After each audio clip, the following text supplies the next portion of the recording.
أما بعد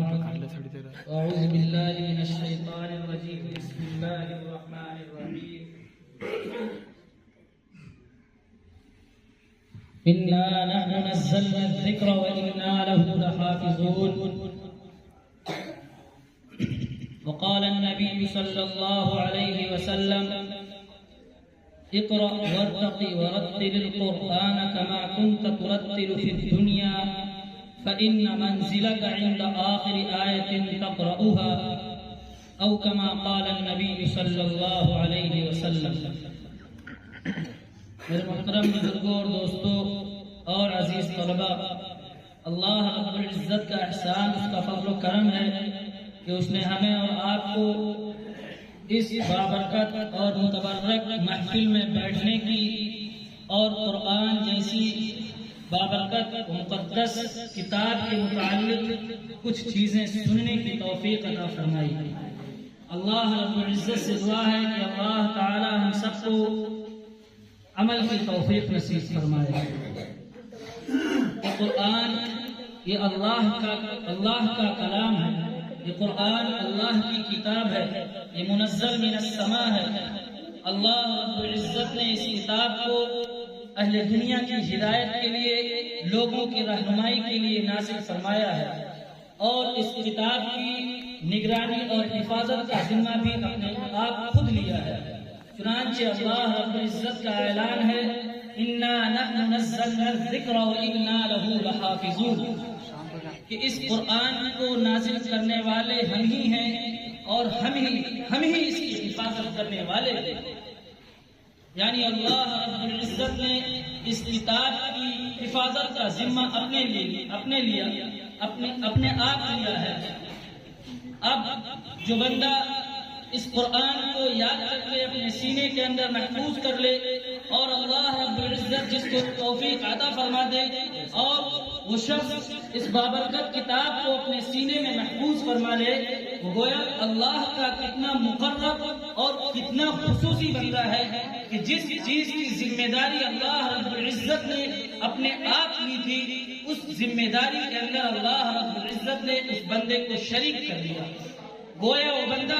اللہ رب العزت کی اس صفت کے اندر شریک ہو رہا ہے.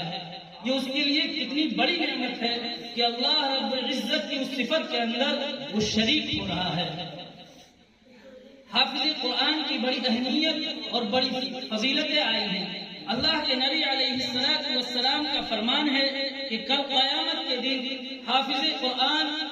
10 ایسے لوگوں کی سفارش کرے گا جن کے اوپر جہنم واجب ہو چکی ہوگی، اور وہ تمام کے تمام 10 لوگوں کو جنت کے اندر اللہ رب العزت اس کی سفارش کے ذریعہ داخلہ فرما دیں گے. حافظ قرآن کو قیامت کے دن کہا جائے گا کہ تو قرآن کی آیتوں کو پڑھتا جا اور جنت کے درجے پر چڑھتا جا، ٹھہر کر پڑھ، جیسا کہ دنیا کے اندر ٹھہر کر پڑھا کرتا تھا. حافظ قرآن کی بڑی فضیلتیں اور بڑی اہمیتیں آئی ہیں، لیکن ہمیں بھی یاد رکھنا چاہیے، ہم حفاظ کو بھی، یہ اہمیت اور یہ فضائل جو ہیں یہ اسی وقت حاصل ہو سکتی ہیں جب ہم قرآن مقدس کی تمام لوازمات اور اس کے احکامات پر پابندی سے عمل کرتے ہیں. اس لیے ہمارے لیے ضروری ہے کہ ہم قرآنی احکامات پر عمل کریں، منکرات سے بچیں، منکرات سے بچیں، اور جن چیزوں کا حکم دیا گیا، جو چیزیں قرآن ہمیں کرنے کا حکم کرتا ہے، اس کو ہم ضرور اپنی زندگی کے اندر داخل کریں. ورنہ اللہ کے نبی علیہ السلام کا فرمان ہے کہ اونٹ ایک جانور ہوتا ہے، اونٹ اپنے آپ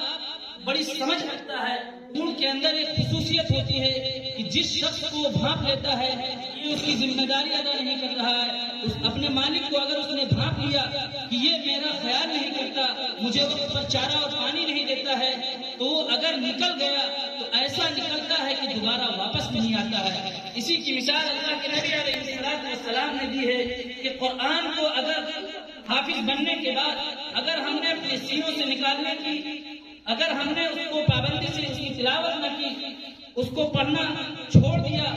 اور قرآن کی فکر ہمارے دلوں سے نکلنے لگی، تو قرآن بھی ایسے ہی دلوں سے اور سینوں سے نکل جاتا ہے، پھر وہ دوبارہ آتا نہیں ہے.